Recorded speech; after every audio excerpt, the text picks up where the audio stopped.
Moi, je trouve que l'armée sud-africaine n'est pas une armée de combat. C'est peut-être une armée de parade. Ils ont belles uniformes, ils ont la technologie militaire, ils ont des armes, ils fabriquent des armes ici. Mais je pense que ce ne sont pas ces armes qui font la guerre. C'est l'être humain qui se bat. Et non pas la guerre, et non pas les armes. Vous voyez ça?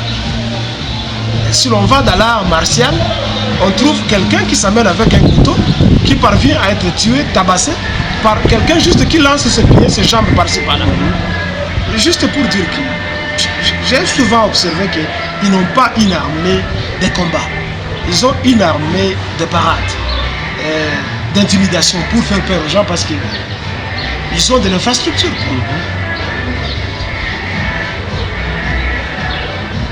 C'était dangereux d'aller assiéger un pays aguerri. Il y a toujours eu des guerres en République centrafricaine. Il y a toujours eu des coups d'État. Depuis David Dacko, après la chute d'Empereur Bokassa, tout ça. Donc ce sont des gens qui sont aguerris. Ce sont des hommes de métier qui savent se battre. C'est comme au Tchad, depuis Goukouni Wedeye, dans la bande d'Aouzou. C'est comme les Libyens, c'est comme les Congolais. Nous sommes les enfants de la guerre, nous les hommes de l'Est. Nous sommes nés dans la guerre, nous avons grandi dans la guerre, et la guerre continue, ce n'est pas en sous et ce n'est pas bien. Mais c'est pour dire que quelqu'un qui est né dans la guerre et qui vit dans la guerre est incomparable à quelqu'un qui ne fait pas la guerre. Les Sud-Africains ne font pas la guerre. Ouais, ils ne font pas la guerre. Bon, sans doute, je sais qu'ils sont allés déranger un petit pays tel que le Mozambique. Ils ont essayé lors de la guerre d'indépendance de l'Angola et de la Namibie. Mais nous savons combien ils sont morts là-bas. Nous savons. Parce que certains parmi nous étaient au front, en Angola. Si les Maïmaï, je n'ai pas dévié ta question, si les Maïmaï avaient des armes, toi tu penses qu'aujourd'hui, les Sud-Africains qui sont dans les contingents de l'ONU peuvent aller assiéger notre pays? Je ne pense pas. Parce que les Maïmaï sont aguerris. Ils sont forts. Alors, les Sud-Africains sont allés en République centrafricaine. D'après les analyses que nous récoltons dans la presse locale, ils n'y étaient pas allés pour les intérêts de leur pays. Ils y étaient pour les intérêts privés de leur président et d'un groupe d'amis qui avaient signé des contrats léonais avec l'ancien président François Bozizé. Des diamants, du pétrole, de l'or, etc. Mais là où le bas blesse, c'est comment? L'Afrique du Sud veut se comporter comme étant l'Amérique de l'Afrique. Parce que ils ont l'infrastructure, ils ont la richesse, ils arrachent l'hégémonie de l'Afrique dans la région afin de chercher à apprivoiser les régimes et les gouvernements d'ailleurs. Alors, ces soldats ont été sacrifiés pour des intérêts privés. Le club du président Jacob Zuma, les photos de ses amis sont sorties dans les journaux. Mais il est à signaler que les soldats sud-africains sont basés en République centrafricaine il y a de cela 5 ans. Donc ce n'est pas Jacob Zuma qui est le premier à le faire. Ça a commencé avec le président Thabo Mbeki, son prédécesseur. Lui n'a fait que continuer. Alors, c'est un conseil que je donne au gouvernement africain. Et de ne pas faire la surenchère du destin de leur pays devant l'Afrique du Sud. La plupart de nos gouvernements viennent, enfin de nos dirigeants viennent investir leur argent ici. Ils viennent construire des maisons ici.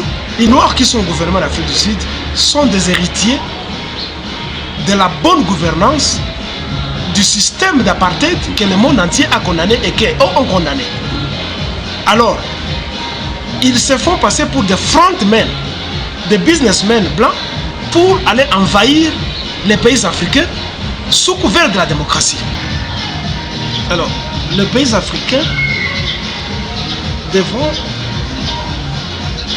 se limiter au code d'investissement chaque fois que tout pays vient investir. Ce n'est pas parce que la Chine vient chez vous qu'ils doivent prendre les gros morceaux. Les Sud-Africains, les Américains même. Qu'est-ce que vous gardez à la population? Qu'est-ce que vous laissez à la population? Bozizé, qui était dictateur et qui vient signer des contrats léonins avec l'Afrique du Sud. Ça prouve combien l'Afrique du Sud est hypocrite. L'Afrique du Sud qui prétend défendre la démocratie partout à travers l'Afrique, mais qui va défendre un dictateur. Bozizé est venu au pouvoir par la dictature. Aujourd'hui, il est chassé par un coup d'État. L'Afrique du Sud condamne les nouveaux hommes forts de Bangui que non, on ne peut pas prendre le pouvoir par les armes. Mais l'Afrique du Sud était en train de soutenir un dictateur qui est venu au pouvoir par les armes. Voici la contradiction. Et alors, c'est là où se trouve les mauvais sorts de la démocratie. Si la démocratie ne doit être qu'un synonyme d'hypocrisie pour que ça profite aux superpuissances, alors il n'y aura jamais fait de coup d'État à travers le monde. Parce qu'il y a toujours des injustices. Les pays africains devront donc se sentir souverains dans le domaine de la coopération. Ils ne doivent pas se comporter comme des femmes prostituées. Merci à Jemada Ré Kilele qui a accepté de nous recevoir encore pour la énième fois aujourd'hui. Et c'était un grand plaisir. Merci aussi à l'élément moteur, à la pièce maîtresse, l'indispensable de rdcongoinfo.com, Sahel Mahatou. Nous allons vous retrouver prochainement avec un autre numéro de l'émission Loco le Plus. D'ici là, portez-vous bien. Santé de fer à tous.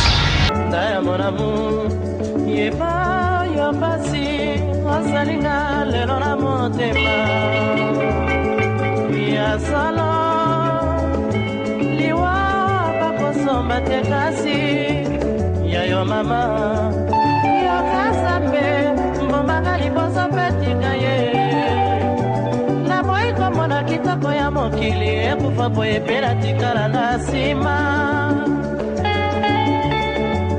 ndaya bolingo na mo bolingo nde boye nandimi yango lelo nayoka nsela sango.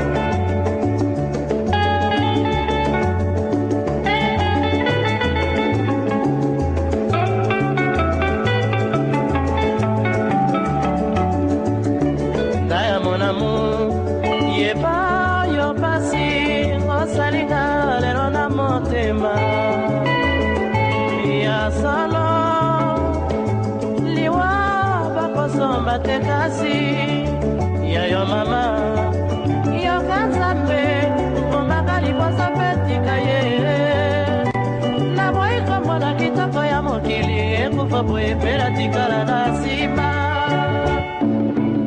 ndaya ngai nalala lelo wapi ye ya solo yo nde paradis.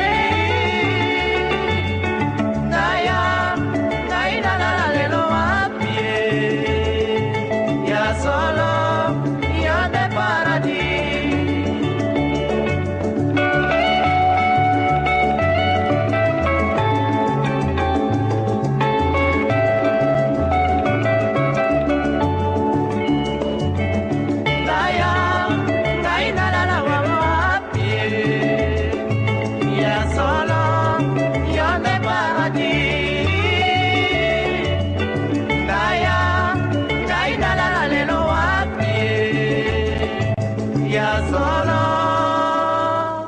yo de paradis.